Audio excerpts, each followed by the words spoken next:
theyeshiva.net. There's a Peladik Medrash, strange Medrash, Rabbi, in this week's Parsha Vayeshev on the pasuk V'Yosef Hurad Mitzrayma. The beginning of Rabbi is V'Yosef Hurad Mitzrayma. Yosef was lowered down to Mitzrayim and bought by Potiphar, the chief butcher of Paroi, and he becomes his slave, and the entire continuation of the story. But the way it opens up is V'Yosef Hurad, from the word Yerida. He descended, but he was taken down. He was lowered down to Mitzrayim. So it says in Medrash Rabbi that Hurad Hurad has another meaning. It says in Tehillim, Yifrach b'yam of tzadik v'roiv shalom ad bli areach v'yered miyom ad yom. It's a kapitel Tehillim, Ayin Daled, referring to Mashiach, l'shloime l'kim mishpatecha l'ben melech, v'yered miyom ad yom. What's v'yered miyom? He will rule. He will be moshel, he will be shoilet, he will rule from sea to sea. In fact, you already have it in Parshas Bereshis. Hashem tells Adam and Chava, Pru urvu milu as aretz v'kivshua, uridu bidgas hayam. You will rule over the fish, over the animals, over the birds, over all the insects. Uridu, reish dalad vav. You will rule. So the Medrash says, V'Yosef Hurad Mitzrayma is from Lashon kibush, kivshain, kibush, v'yered miyam ad yom. Yosef conquered Mitzrayim, which at first glance is very strange, because Yosef was sold as a slave and then thrown into prison. So most of the commentators of the Medrash explain that what the Medrash means is, at this point, he was being lowered into Egypt. He lost his autonomy, but ultimately, as a result, he would rise to the top and become, of course, the Mishnah Lamelech, the Prime Minister of Egypt. But that only happens in Parshas Miketz. That happens years and years later. Some 13 years later, more than a decade, after he goes through a tremendous amount of suffering. He's a slave by Potiphar, and he's accused by his wife of doing horrible, immoral, promiscuous things and violating a person, even though he was innocent, and he's plunged into prison, and he's in prison for 12 years. And only after all of this will he become the Roida. So why would the Medrash feel the need to take the Hurad and turn it into a Ridu b'dgas hayom v'yered miyam ad yom, when at this point, Itaka will happen later as a result of Hurad. But l'chayre, the taich of Hurad, at this point he's not a king. He's a slave. He's a victim to other circumstances. There's a third interpretation in Medrash. Hurad literally means he was lowered, he descended. The Medrash says Hurad from the word rulership, and then the Medrash gives another interpretation. Since in a Sefer Torah there's no Nekudus, so you could pronounce words in different ways. So we say V'Yosef Hurad, but you can also read V'Yosef Hoirid. Yosef lowered. He lowered somebody Mitzrayim. So the Medrash says Hoirid es hashchina imoy. He took the Shechina with him into Mitzrayim. Which Bechlal, there's a klal that when there's different interpretations on one pasuk or one word, they're connected. Like we see by Shatnez, Shoya, Toivi, V'Nois. Different commentaries are not just remote from each other, they're all connected. So one, it means Yosef descended, he was lowered, he was demoted, he was degraded. He went through a yerida, a tremendous descent, obviously, physically and emotionally, and on all levels, spiritually also. I mean, what he had to go through the Mitzrayim was not simple. Vayavi habai salasas malachta, Eishes Potiphar, etc. And then you have the second one that he was ruling Egypt, and the third one that he actually lowered somebody else with him, the Shechina with him. In the works of the Baal HaTanya, in the teachings of the Baal HaTanya and his disciples, his successors, there's a very moving explanation to this Medrash that I want to share with you. I'll preface it by a story that will give it a little more spice or flavor about a Yid whose name was Reb Shmuel Munkes. Reb Shmuel Munkes was one of the Chassidim, the Talmidim of the Baal HaTanya. He was known as one of his prominent disciples. He was a man of a lot of depth, and he also had a tremendous sense of humor. He was a very humorous person. There's quite a few stories about him that Chassidim would tell. and in the traditions of Chassidus, and he was a character, as they say, quite a character. To the point that once they found him hanging on the porch, on the courtyard of the Balatanya, the chutz of the Balatanya. He hung himself on the window. Apparently, he was quite athletic, and he liked to make shtick, and he was hanging. So they said, "What's this new shtick?" So he said, "When you pass by a shoe store, there's always a shoe hanging, because the shoemaker has to show off wasa hatzef hakayfen. You pass a jewelry store, yeah, there's beautiful bracelets or necklaces or earrings or other jewelry hanging in the window to attract you, to entice you. Everybody shows off. You pass a fruit store, there's a display of the best fruits to show you what I have to sell." So he says, "As megate by a rebbe, daf hängen a chassid." You go by a rebbe, a chassid has to hang to be able to show the world what are the products. But that was Reb Shmuel Munkus. That was his life. How did he come to the Balatanya? Remember, all the Chassidim, it was no Messiah, father. If you stuck to your father, you couldn't come. This was all new. This was all new. There was once a Yid who came close to Chassidus, and he wrote to the Lubavitcher Rebbe that he feels that he's a Zugekommene. He's not the real thing, because it's not in the blood. He just came on his own. So he wrote back to him, Bezel Lashon. I knew him. He was a Yid in South Africa, a Rav, a Choshev Rav, a Yekish Yid. So he wrote back to him. He wrote, "V'harei kol chsidim harishonim hayu gevarene v'loy gebarene." All the first chsidim, the first generation, were gevarene, nish gebarene. They weren't born into it fakert. They were gevarene. They transformed themselves, or didn't transform themselves, but they found something and they acquired it. They discovered it. That's what he wrote. "V'harei kol chsidim harishonim hayu gevarene v'loy gebarene." Reb Shmuel Munkus heard about the Balatanya and he decided to go check him out, to visit him. Now, the definition of a chassid and a rebbe, by definition, is something of choice. You can't force somebody to become your chassid. If you force him to become your chassid, is a nishki chassid, and you're not his rebbe. There's a different term for it, which you could figure out. But if you force somebody to be a chassid, it's not a chassid. The definition of a chassid is choice. In other words, it's not a relationship that's required. You're not doing it because it says in the textbook that kan sarich lifkas. Yeah, they used to make fun that there was a machzer who would say kan sarich lifkas. Here you have to cry. Shine, yene tears, Kan sarich litzchak. Now you have to laugh. Kan sarich lirkaid. Yeah, as they say, it's going to be organized, spontaneous dancing. Here you have to laugh. Here you have to cry. Okay, here get emotional. Now become a chassid. Today, people don't understand what that means because you were born this way. You don't even think. You don't even know. But real Chassidim understand it's always by choice because it's about passion. It's about creativity. It's about it's dedicating your soul to somebody. Avram couldn't force Eliezer to become his servant, loyal servant. Eliyahu couldn't force Elisha to become his Talmud. That's a different type of relationship. This is a relationship of nefesh, ruach, neshama, chaya, yechida. You dedicate yourself completely. The only way you could dedicate yourself completely is if you choose it. If somebody else chose it for you, then you're not dedicating yourself to anything. You're just a robot, and you're probably not dedicated. You just don't have a choice. Or maybe you just go with the flow. But a real passionate dedication must come from within. If it has to come from within, it's not something, it's about what you see, what you feel, what you experience. And by the Balatanya, this is true by everybody, but Balatanya's Chassidim was very emphasized this. They had a tremendous chibah to him. He writes in the introduction of Tanya, Hadibur shel chiba matzui beineinu. It was always a conversation of love. That's how he describes their conversations. Dibur shel chiba matzui beineinu v'gilu lefanai kol talumas libim amoichem b'avodas Hashem. They revealed to me all their secrets in their heart and in their mind in terms of their life and their Judaism and their service of Hashem. But his expression is, Hadibur shel chiba matzui beineinu. It was always a conversation of chiba, of love.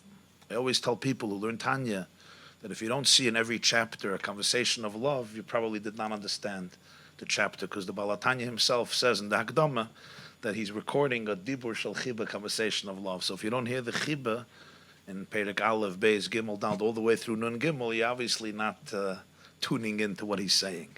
You're projecting your own biases and blind spots and toxicity. I don't want to say addictions, into the chapter. but that too. Reb Shmuel Munkes arrived to Lyazhna. Lyazhna is a city, it's a town in Belarus. That's where the Baal HaTanya was born, and that's where he lived most of his life, until he moved after his second arrest to Liadi in 1801, and then in 1812 he escaped Napoleon to the Ukraine, and he passed away there on Chavdala Tevis, Tavkufay, in Gimel 1812, where he's buried in Hadich in the Ukraine. He lived in Lyazhna. Reb Shmuel Munkes was a Yid, a Jew, and he arrived in Lyazhna, a very deep soul, a mavakesh, a searcher. He looked for a house that was lit. He arrived around 2 or 3 in the morning. And when he arrived in Lyazhna, he found one home that still had a candle or a lantern burning. So he assumed this is a house that you could ask them to open the door even in the middle of the night because somebody's up. They would have extinguished the flame. Flames were a candle was expensive. It wasn't like today, a candle, big deal. A candle was precious.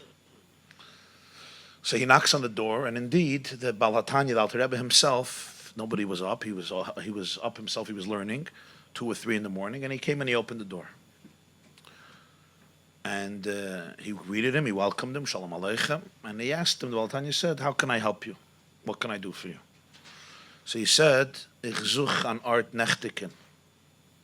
I'm looking for a place to stay." So he says, "Was kommst du mit Nacht? Why do you come middle of the night?" Shmuel Munkes says, "Ich nicht gewusst, aber a Rebbe is da Nacht. I didn't know that by a Rebbe there is night. There is darkness and night." He said, "Mir ducht sich, du sollst gefinnen an ander Stub. I think you should find another home." So he says, "Das ist nicht kein jüdischer Stub. This is not a Jewish home." He said, "It's a jüdischer Stub, aber es ist nicht der Stub für dir. It's not your home." So he said, "Ich will bleiben dafke in dem Stub. I want to be in this house." The Baal HaTanya said, "I don't think this house is for you." He said, "I want to stay." So the Baal HaTanya says, "If you leave on your own is good. An nicht, will ich rufen dem Goy und wird dir heraustreiben. If you don't go on your own, I'm going to call the Goy, the Gentile, so to speak. They had the Shabbos Goy in the houses, and he will expel you. He will send you out from the house." So Shmuel Munkes started to cry, and he said, "Rebbe, mein Goy is a sach starker wie eier Goy. My Goy is a lot more powerful and ferocious than your Goy." So the Baal HaTanya opened the door, and that was the beginning of his iskarvus, of his relationship.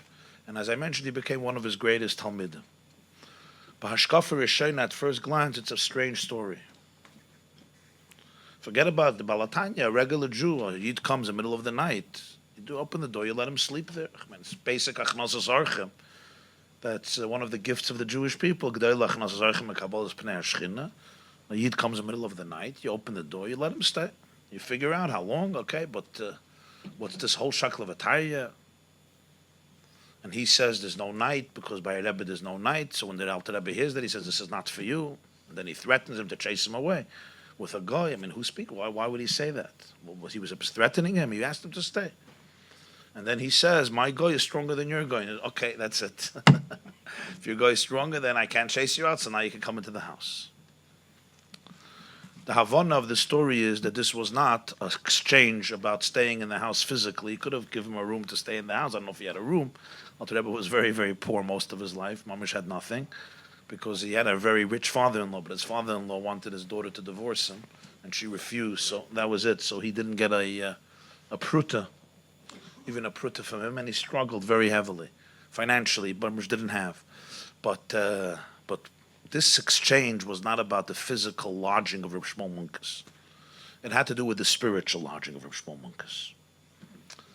The question was, if this is your place, it has to be something that really belongs to you, that you take ownership of. When Reb Shmuel Munkes said, "I want to stay here," he didn't mean physically. He went, I want to become yours. I want to become your student." So he said, Why do you come now in the middle of the night? So he said, I didn't think that by you there's night, there's darkness. If that's the case, the Balatanya said, then this is probably not your house. This is probably not your house. And Rabbi Shmuel Munkus insisted that this is his house. Why? What's the issue here? The issue has to do with a very profound question.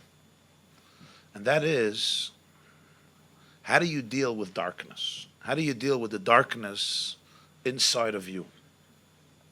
Very often, a person's inspiration in Yiddishkeit comes from ignoring or denying their darkness. Meaning, we all have moments, let's call them moments of hisoirus, hisalus, elation in English. Elation. This one by a davening, this one by a shir, this one by a blat gemara, this one by a tish, this one in their home, this one at an event, in their personal lives. People go to different places, to different personalities where they feel they get lifted up. People go there to their teachers, to their mashpiyim, to their rosh yeshivas, to their rebbes. And together with their chavedim and their kehillas, they sing and they dance and they hear a vart. Every person finds their niche where they find their inspiration. Yeah, people go to Eretz Yisrael, people go to Kivri Tzadikim, people go to certain personalities, people go Yarche Kalas here, Yom Tov here, events there. Kol Chada from Shura Delay. They say it warms my heart, it gives me chizuk, gives me yisayirus, this person. Even on the internet, they may listen to somebody, watch something, listen to something, walk with somebody, and it gives you a certain elation. And that elation, that experience of enthusiasm and inspiration is what keeps them going, and it makes them tick, and it makes them feel good. The question is, what happens with their choshech? What happens with the darkness? A regular person, also has darkness inside of them. It's not comfortable to talk about it, but every person, not every person, but many people have choshech. Be'eretz tzamalecha nafshi kamalecha besari, be'eretz tziyah va'oyev bli moyim.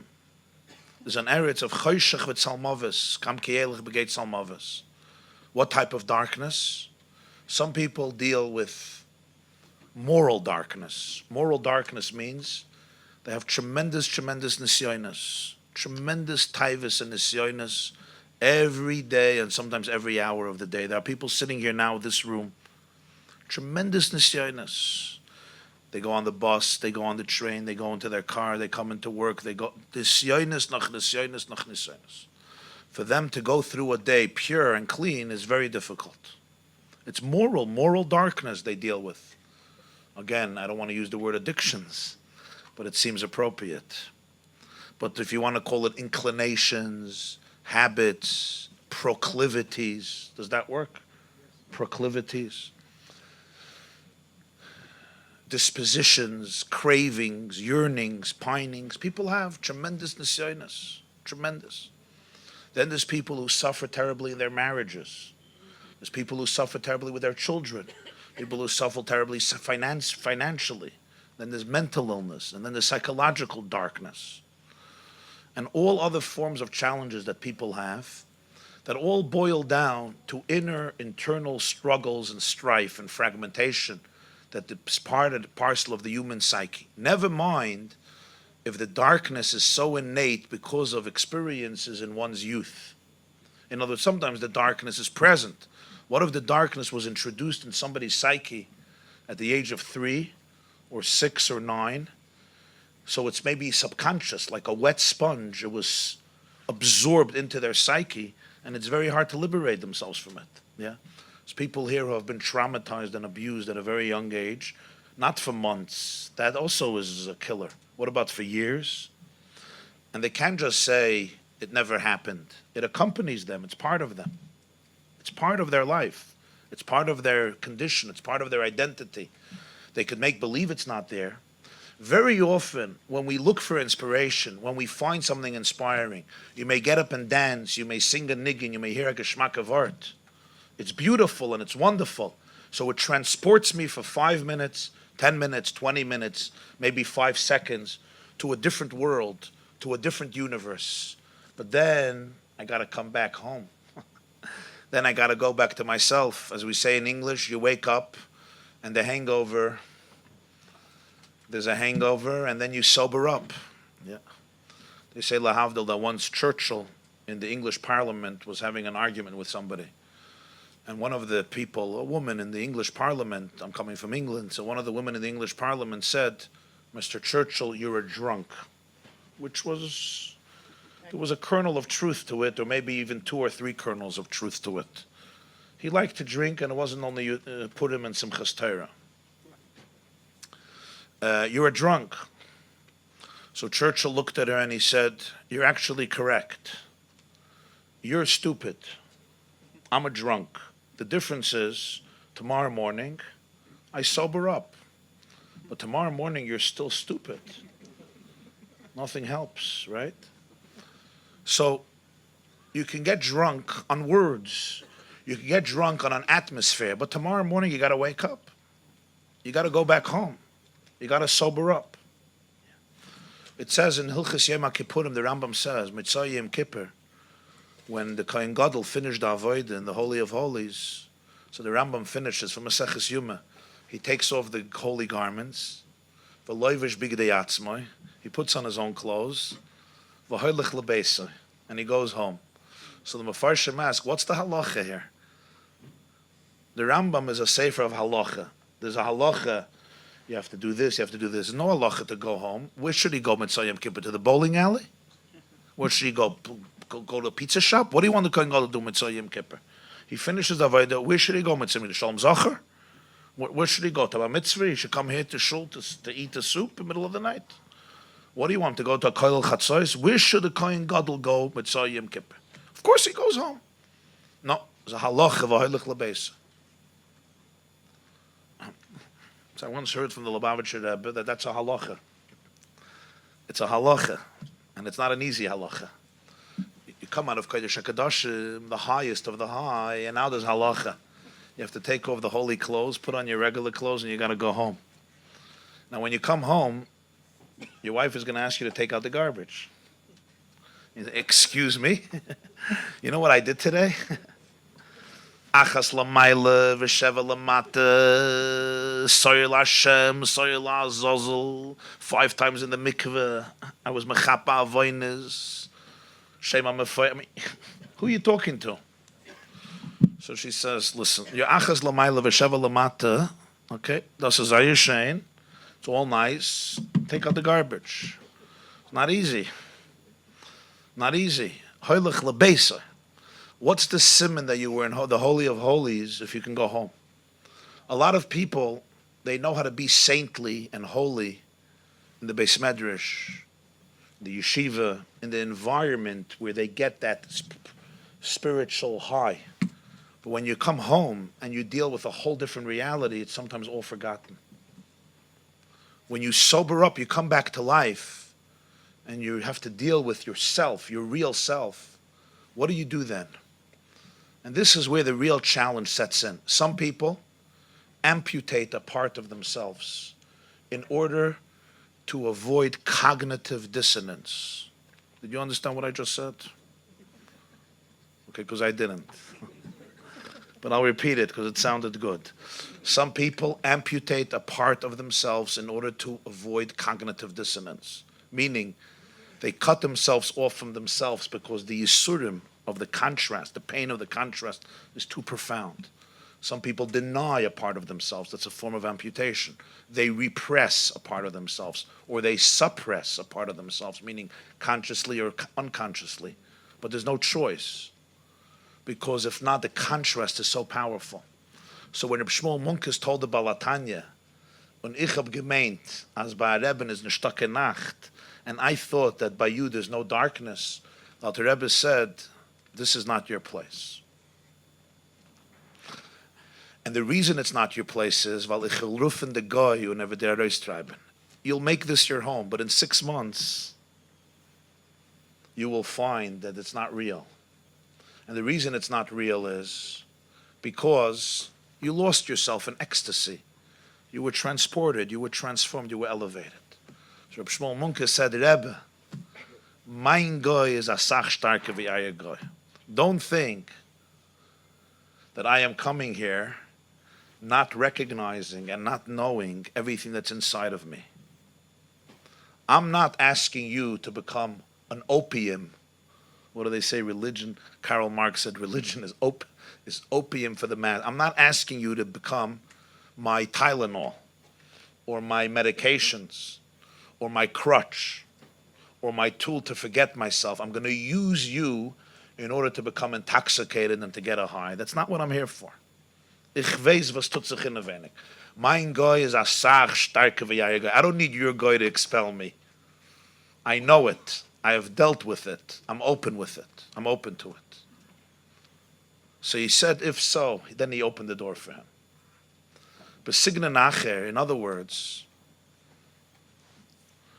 there is a path in which a person transcends. A person transcends. They go to daven, they close their eyes, and they try to feel something. Maybe it's real, maybe it's not real. But even if we can assume that it's real, a lot of people tell me it's not real when they do it. It's just, they try to make it real, but it's not. But even if we could give ourselves the benefit of the doubt and say it's real, you're going to have to open your eyes at some point. And when you open your eyes, what are you left with? Anybody who becomes familiar with Teres HaBaal Shem Tov, particularly the teachings of the Baal HaTanya, the Baal HaGul of Yutas Kislev, sees that in his world, there's never ever a state of reality where one is denying any part of themselves. On the contrary, every single nekuda in life, every single experience in life is essential and integral to the journey of the soul. Because what happens so often in Avodas Hashem is two extremes. People become either extremely superficial or they become extremely cynical. And that's what you see everywhere today. Superficial, naive, or cynical and jaded. You know what jaded is, yeah? Jaded. Not easily impressed. Jaded, ausgetrickend. I've been there already. Oh, was geist du verkaufen? Was geht Rabbi Weiber verkaufen? Like when you came to the shir. Resign, not just resign. You're not resigned in business. You still want to make your millions. But you're resigned to ideal. You don't believe in idealism. You've seen so much politics and corruption. So here's another faker. Here's another faker. Another sachkan, another player. Same old stuff. Yeah, you're apathetic, indifferent. You're just dull. You're not excited anymore. You know, children, their innocence, their exuberance. You know, you've been around the block 9 times, 11 times. The Empire State Building, the Brooklyn Bridge, and the Tappan Zee, and the GW. Now what now? What are you going to sell me now? You going to sell me more Torah? You going to sell me another Sfas Emes? What are you going to sell me? No Chavertel? Fine, good. It's like a certain, it's like the smile of 40, 50-year-old people. They sit, and it's like a smirk almost, like... You know what I'm talking about? Anybody here is 40, 50, you know that smirk. It's just like an internal smirk of, what are you going to sell me? I've seen everything. I've heard everything. Everybody's in the same boat. Everybody's just looking for the same thing. Enough, and I look for my thing. Or you have another extreme, the opposite. You become a little naive. You amputate some stuff. You go a little bit into denial. You become a little superficial. You don't see a lot of things. You're half deaf. You're half blind. And, and you try to get inspired. In the literature, even in the secular world, you will find 2 types of literature. You'll find a literature of idealism, which believes in romance and altruism and selflessness and love. But then modern literature is full of cynicism because all the empires have already crumbled. This is post-modernity. So the modern literature it's cynical. It's just cynical. We don't believe in anything. It's like, what altruism? Everybody's just trying to protect themselves and function in a world and try to do the best for themselves. Yeah, and sometimes those people look at idealistic people as just simply not as smart, not as clever, not as sly, not as shrewd. Nebuch, yeah, Nebuch. They say that a woman once came to a rabbi and she said, you have to talk to my son. He says, what's the problem? He went crazy. She says, what happened? She says, he grew up in a regular Jewish secular home. He started to put on tzitzis, tefillin, a yarmulke, Shabbos, wants to now go to yeshiva. It's a tight meshiga. So maybe you can help my son get back to normalcy. The rabbi says, I find it strange that you came to me. I wear yarmulke, I wear tzitzis, I put on tefillin, I learn, I daven. What do you want? He says, no, Rabbi, you get paid for it. My son, Nebuch, he means it. It's authentic. It's authentic. One of the most powerful components in all of the writings of the Baal HaTanya is Aseda Tag and Seda Nacht. There's day and night. Vayhi Erev, Vayhi Voiker. Yom Echad. Evening and morning together create Yom Echad, the Achdus, the oneness of life. Which means the Tanya and Torah, Lekut Torah, all the Ran Baal HaTanya are the most idealistic svarim you'll find anywhere. The standards and the idealism in the Ksavim of the Baal HaTanya are the deepest form and manifestation of idealism you could find. It's a type of idealism that if there wouldn't be the other side to it, it's beyond. That's Yom, Boiker, and then there's the Erev. The Erev is completely intuned and attuned to the entire gamut of emotions and experiences and encounters that exist in the human condition. In fact, the Alter Rebbe made his hero in Tanya the Beinani. Who's the Beinani? The Tzaddik is the Superman. He's that idealistic saint who has reached that perfection. The Rasha is the weak man who surrenders to cynicism and is jaded and becomes weak and surrenders to it, which is normal. Who is the Beinani? The Beinani is the person who remains completely grounded in his reality, which may forever harbor voices, emotions, experiences that are filled with all types of darkness or trauma or fears or insecurity in one form or another, every person according to their life, their history, and their experience. And what he tried to do is show how every single person can become an Oved Hashem be'emes. What do I mean an Oved Hashem be'emes? Serve Hashem with full truth, with full sincerity, with full authenticity, without the need to cut out, to deny, to repress, to suppress, to detach yourself from any part of yourself which will ultimately come back to haunt you because it's part of your condition. Without the need to amputate my spiritual arms or legs or hearts, without the need to become naive and in denial, and without the need to become cynical and jaded, but the ability to create a ladder that is etched in the ground, and yet its peak touches heaven, and you don't compromise on either. The ladder connects the earth to heaven, and when you're up in the top of the ladder, you could see earth. And when you're down in the abyss of earth, you could see heaven. When the Shmuel Munke said, "Mein Goy is asach starke wie Eier Goy," then he can open the door. Wie Yosef hurad Mitzrayim. Yosef comes down into Egypt. So the Medrash says he comes to rule Egypt. The Medrash is not trying to say a psatayra because he's going to become a ruler. The Medrash is saying something much deeper. There's two ways how you could look at your own descents in life. Think about, I'm going to ask everybody to think for a moment. You could close your eyes or keep your eyes open as you wish. But think for a moment about the Mitzrayim, just like Yosef, that you have to descend into, or that you have been taken into. Whatever that may be. It may be a personal challenge, it may be a familial challenge. and maybe something that is extremely painful and something very, very hurtful. Yosef was torn away from his father and sold as a slave. He lost his freedom.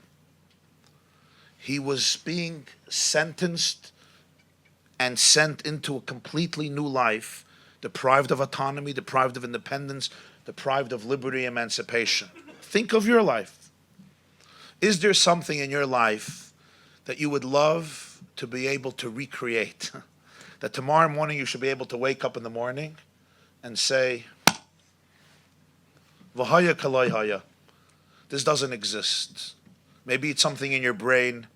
Maybe it's something in your psyche. Maybe it's something in your past experiences. Maybe it's something in your family. Maybe it's something in your marriage. Maybe something in your business. Maybe something in just your own relationship with yourself or with other people or with Hashem. Whatever it is, physically, psychologically, emotionally, spiritually, religiously, financially. Mitzrayim comes from the word meitzar. Meitzar means restrictions, confinements. I'm locked up, I'm confined in a particular place. That's what Yosef Hured Mitzrayim means. Comes the Medrash. And as the Balatanya says in Tanya, that Roiv Soidus HaTorah Gnuzin Bein Yaakov. Most of the Soidus of Torah are hidden in the Agodas, in Ein Yaakov, in the Midrashim. And says, what does Hurad mean? Hurad means Yosef ruled Mitzrayim. What do you mean he ruled Mitzrayim? He didn't rule Mitzrayim. He was a victim to Mitzrayim. It depends how you look at it. One way of looking at challenges is I'm thrown into darkness like a ping pong ball. Another way of looking at it is I wasn't thrown into it. I was sent there in order to be able to conquer that situation too. But not to conquer the situation by being above it. You have to conquer the situation, so you have to go into it. And you have to feel it and feel its texture with its entire complexity and darkness. And while you're feeling its texture, you have to be able to know that externally you're feeling the texture of confinement and darkness. Internally, what you're experiencing is the ability to conquer this situation, the ability to bring light, to find the divine in this situation. So the Hurad and the V'yer is really one thing. It's not two separate things. The Vahi Erev is what allows there to be a Yom Echad that synthesizes Erev and Boiker, night and day. How can that happen? So the Medrash has to bring a third interpretation. V'Yosef Hoirid Mitzrayim. That Yosef brought down the Shechina with him. Since Yosef understood he's not just an individual person. He's a ray of divinity. He's a ray of infinity. He's an ambassador of the divine. So who went down into the darkness? Hashem went down into the darkness. Because he's a chelik elikami mal mamish. Not just a chelik elikami mal, chelik elikami mal mamish. Chelik elikami mal says already in the Rishonim and in many of the Achronim that a neshama is a chelik elikami mal. Balatanya added one word in Tanya. Chelik elikami mal mamish. What's the mamish? Mamish means, on one level, it means mamish. Like mamish. You're going to give me back the money tomorrow? Mamish? No, not mamish. It'll take a year. Mamish means mamish, literal. Kipshutoi, unkunzen. But the word mamish actually comes from the word mamashis. It's untappen, it's substantial. Chelik elikami mal, mamish is the pshat that you can touch it. It's real, it's authentic, it's not a bizarre, a nice guzma. The person is really divine. It's mamish. Even when you touch a person, you're touching a chelik elikami mal. Next time you spank your child, remember you're not spanking a child. You're spanking the Rebbeinu Shalom. It's not a joke. Not a joke. That's why he's Mosef Mamre. Chelik elikami mal could be b'sashenich sam soifer for shalosh Noch some soifer, noch a svasemes, noch a belzerov. Shoin, why not? A vertel. It's called a vertel. A vertel. Pass the herring.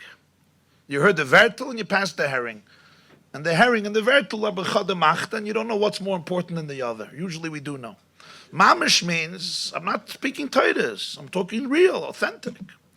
Mamish means it's mamish. It's pnimius. It's real. You can go to the bank with it. We can gain some bank. There's a Yid in England. I met him yesterday. I met him today. Waldman. Last night. So he shared with me. He has a temper. He has a terrible temper. I don't know if he still has. He had a horrible temper.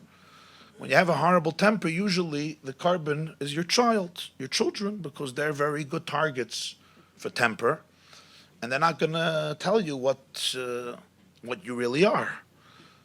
If you show your temper in shul, you're not going to get shishi or shlishi on Shabbos. If you show your temper in the office, you won't be able to be successful. You'll be demoted, or they'll send you out. If you show your temper in the Shriga's house, other things can happen. But when you show your temper to the children, so till they're adults, they often remain silent. So this fellow had a bad temper. He told me the story. And he would smack up his children, he would lose it, and then he would regret it, like a lot of fathers. They lose it, they smack up their kids, they scream, they curse, they holler, they insult, they punish, they lock up, and then 20 minutes later they have dinner. The men eat, and their moods, they have a drink, or they have dinner, and they relax, or they watch a nice clip from Rabbi YY, or whatever they do to relax them, or they take something, and they regret it. And this happens every day. There's an expression in Shevet Musar, Rishoyim Aleim Charatas. Every day they have charata. And he had a terrible temper, and he used to smack his kids. He told me that he went to the Lubavitcher Rebbe on Yechidus, and he told the Rebbe, he said, I have a temper. I come home and I spank my kids very hard, and it's not idealistic. I lose it. I say that it's idealistic. Chinuch, you have to be mechanech them, but it has nothing to do with chinuch. V'haraya, 20 minutes later, I regret it. What happened with chinuch? I lost it. It has nothing to do with chinuch. I should lose it. So he told me the Rebbe asked him if other kids also come to play in the house. Neighbors, cousins, friends. He says, yeah, constantly. So the Rebbe says, "Du schluckst jene Kinder euch? Do you beat up the other children too?" He says, "No, never." He says, "Verwas nicht? Verwas nicht? If you lose it, why don't you lose it on the other kids as well?" So he tells the Rebbe, "It's nicht meine Kinder." It's not my kids. If I smack them up, the father's going to come running and the mother's going to come running. It's not my kids. My kids. It's my kids. So the Rebbe says, "Und deine Kinder seien deine Kinder." And your children are owned by you. They're your slaves. They're exclusively yours. Doch der Rebbe's Kinder. Hashem's kids that he deposited.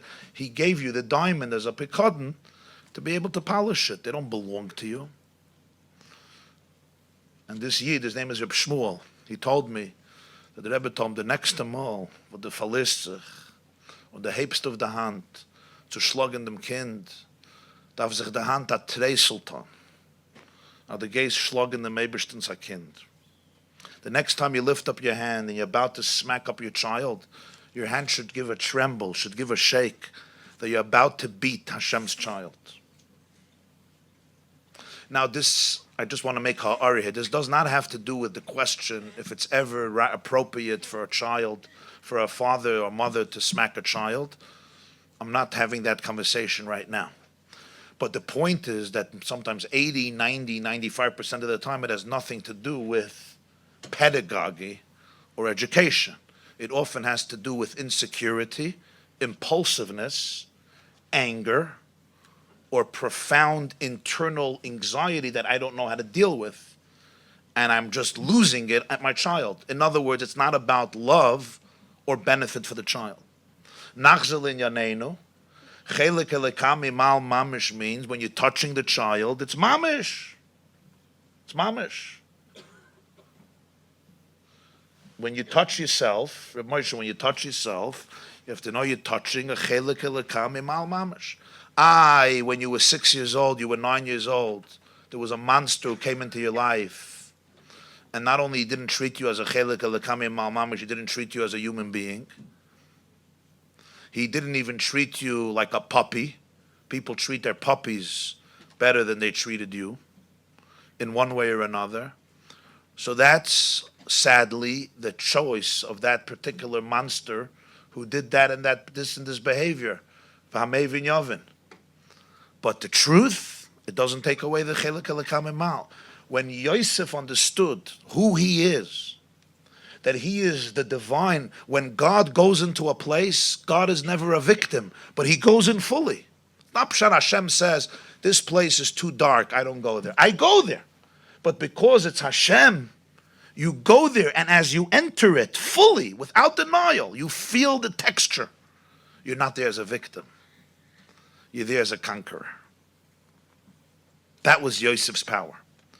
The Hurad, the Yerida itself, the Medrash is not saying one day he became a king. That's next parsha. We're talking Vayeshev. In the Yerida itself, in the descent itself, he felt the full texture. That's why he cried. He wouldn't have cried if he saw him as prime minister of the country. He didn't see himself at this point as prime minister. He saw himself in a very complicated and difficult situation. Literally, we can understand what that means, and we can't understand. But a person, what happened to Yosef through his own brothers? And nonetheless, the way he experienced the texture of darkness was, it's here, and it hurts. And I may be sobbing, and I may be broken, and I may be affected very deeply. But I will not despair. I will remain a happy person. Because essentially what's happening is, I was sent into this place to reveal light here. To reveal how God owns this place too. How gam choshech lo yachshek mimeka. V'layla kayom yoyer. Kachashecha ka'oira. That was the koyach of Yosef. And therefore he never had to deny the reality. And that's why he could forgive his brothers. Not because he was in denial, not because he was naive, not because he didn't feel what they did. He felt everything. If he wouldn't have felt what they did, he would have been a bitter, stoned heart made out of stone. Because you can't feel pain and then easily forgive. If you shut off the faucet of emotion, you don't feel pain. But you also can't feel joy. You know, in the house, in the boiler room, there's a button, there's a switch. You switch it off, the water goes off, all water. So when there's a flood, what do? You go and you switch off the switch. You turn off the switch, but there's no clean water and there's no dirty water. When people choose to switch off the switch of emotion, everything goes off. They don't cry, they don't laugh. They don't feel pain, but they don't feel joy. They're not heartbroken, but they have no heart. They shut it off. Yosef could have done that. That means you go into places, but you're not there. And that's what children often do to deal with suffering. In order to deal with our suffering, we shut down our emotions so that we don't have to feel it because it's too painful. And when you get older, don't be upset at yourself. Say thank you to your inner child for helping you survive. Because that may have been the only mechanism for survival. You had to shut off in the boiler room the switch of emotion so you can't feel. Because if you would have felt, you would have died. So you had to shut off the switch in order to survive. Now you're older. Now you have a choice. Don't be upset. So another gewaldige word from the Alter Rebbe in so many Maimorim. The concept of Midas HaRachamim. Midas HaRachmim, it says in Tanya, Likud Torah, many places, is empathy, compassion. What's the quality to be able to look at reality and not become judgmental? You see, very often we become judgmental because not to be judgmental, usually it seems like the only alternative is to be blind. If you're blind, you're not judgmental. You know when people start speaking about Melamed Zchus, right? I heard the other day of Art, somebody said of Art, he said, it's probably already online also because it was introducing me at a lecture somewhere. He said of Art, you know why the Eibishter had gemacht a krumme cup? Why did Hashem create a krumme cup? You know what a krumme cup is? Huh? Somebody must have told you in yeshiva somebody's a krumme cup, no? Krumme cup means a crooked head. It means basically the ability that some people have really excelled in this ability to take something and cripple it intellectually. Just, they know how to make things crooked. So this person said the reason Hashem created it is you should be able to be melamed zchus on everybody. You should be able to find the benefit of it. Sometimes you have to have a krumme cup. But if you learn Chassidus, it's much geschmacker than that. It's not a krumme cup. It's midas harachamim. You see, often we say, if you're realistic, you're judgmental. The guy's a lowlife. The guy is holy when you're half deaf and you're half blind. I once met a couple in Palm Beach. They helped somebody they're celebrating their 60th anniversary. So I asked her, how did you survive for 60 years? She says, I asked him, how do you survive 60 years? So he said, I was half blind and half deaf. She heard what he said. I said, I'm you. She said, I was completely blind and completely deaf. So when you're half blind and you're half deaf, so then you look at everybody positively. When you're open, when you see the truth, you become judgmental. But then there's rachamim. What's rachamim? Rachamim is compassion. You have compassion for yourself. You have empathy for yourself. Then you could see everything as is, and you don't have to judge it. So you have to be able to have compassion for the child who switched over the emotions because he wanted to live. But now, as you get older, you have a choice. And the choice is, can you go into Mitzrayim, feel the texture of Mitzrayim, feel the texture of darkness, and it's not easy. It will elicit profound tears. It will elicit a profound emotional experience. And I'm telling you, many people will not go there ever because it's a scary place to go. They don't want to go to Mitzrayim. Yosef went. He went into the place. He went in. And by going in, he let it touch him. And when he let it touch him, he responded that way emotionally. But in that space, as he went deeper, he saw the darkness ultimately as the place, the arena, in which he will find a light within the darkness. The Yosef Hoirid, so the Hurad became Redu. So the three converge into one. And in every person's life, that translates into the strength and an inspiration and empowerment to be able to do that. You never have to be afraid of anything going on inside of yourself or going on outside of yourself. The only thing we have to fear is fear.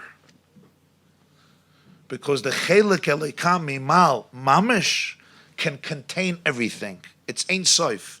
Sorry. It could contain everything. I can go like this. It can contain everything. Everything can be contained inside of it. So you don't have to be afraid of it.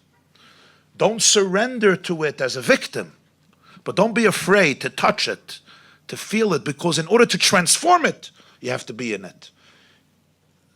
Yisoid Gadol Limdeinu Balatanya. You can't transform something if you're afraid of it. If you're afraid of it, you can't transform it. Because what you're saying is, you're too scary for me. The Herst? What I'm saying is, you're too scary. Oh, I'm too scary for you. How are you going to transform it? When all you're saying is, you're so dark, I'm frightened of you. You'll never be able to transform it. Because your MO is, this is scary stuff. But when you realize, Einoid Mulvadoi, that God is everywhere, so then you're not scared. So then you can go into it so you could feel what it is, and then you can actually transform it. But what does it mean to transform it? Transform it means you have to take it and transform it. That means you have to feel it and transform it. So you can't be scared of it. Don't be scared of anything inside of you or anything outside of you. So much of our life is a response to fear. We avoid people, we avoid conversations, and the biggest is we avoid emotions. We avoid confrontation with the self. Bei mir is nishtaken Nacht. We avoid confrontation with the self. And we'll run 9 times around the world to find places that will help us avoid confronting ourselves. This is the story that we deal with so often. We will avoid it at every cost. Why? Because we're frightened from it. I could never transform it. I become forever the person who can only live if that becomes completely distant from me. The chiddush, the paradigm that Yosef HaTzadik in Parshas Vayeshev embodied was the paradigm of fearlessness, because God contains everything and is in everything. So you, as his ambassador, could go into there. And remember, you're going to be inside. And it doesn't always look like a smiling face. Sometimes it looks very dark. But as you're there, what you will be doing is, you will find the meaning there. You will ultimately conquer it. You will ultimately bring the light into darkness. It's hard even to express it in words. But this is one of his profound, profound teachings with tremendous ramifications in today's world. If we can only teach people not to be afraid of anything that's going on in them, and not to feel that you have to cut off any part of your emotions in order to be a good person. We're always asking ourselves, am I a good person? And for me to be a good person, I have to deny so much of myself. What if you don't have to? What if you really, really don't have to? Then you could serve him with your with everything, with your light and with your darkness, with your ups and with your downs, with your aliyahs and with your riddis, with everything, with totality. And then you could really be joyous, then you could really dance, because you could be fully present. When you know how to cry, you also know how to dance. When you could feel pain, you can also feel joy. And you could feel the joy in the pain and the pain in the joy. V'hainu hach. When the Balatanya came out of prison, a few years later, a little while later, he went to visit Reb Baruchel Mezhebush, Reb Baruchel of Mezhebush, the Rebbe Reb Baruchel, grandson of the Baal Shem Tov. The Rebbe Reb Baruchel asked him, what did you have to go through all of this? He asked him, hast doch gekannt, nehm in der Hand, und a Ribbe in de Sternen, wird werden am Tokes Adinem. Betterburg wollt verbrennt geworden. You could have taken your hand, passed it over your forehead, azoi, and sweetened all the judgments, and the edicts of Petersburg would have been burnt down. So the Balatanya told him, Motake gekent, aber nisava kadosh baruch hu liyis leidire betachteinem. Hashem wanted to have a home in the lowest elements of reality. Unadire betachteinem kemen nicht machen mit makifim nor mit pnimim. And to bring God into the world, you can't fly above the world. You have to go inside. I had to go inside and work the system. And he worked the system. And he was, l'cha'ira, the biggest carbon, our victim. He thought they're going to drown him in the river. He started to cry. Imagine he's crying because he thought they're going to throw him into the river. Throw him into the Petersburg, the river right near the prison. He thought they're going to drown him. He was sobbing. He thought this is his end. He worked, it was in the system, kavayachal. When you're in the system, you're in a cell. You're trapped in a cell. They say it was once a chasana, Moededik, the Zlobin chasana. It's a big chasana, grandchild of the Berditchev and the grandchild of the Balatanya in Zlobin. Zlobin is Ukraine, halfway between Liadi and Berditchev. So the chuppah was Friday, and the door to the chuppah was very narrow. The Berditchev and the Balatanya were by the door, and the question is, who goes in first? So the Berditchev was older, so he said, you go in first. He says, no, you go, and as I back and forth. Finally, the Berditchev tells the Balatanya, Mechuten, la me gein durch de Wand. Let's walk through the wall. And he said, nein. Soll de Tir werden breiter. We don't go through the walls, let the door become wider. It's not an exchange of words, it's an exchange of a paradigm in life.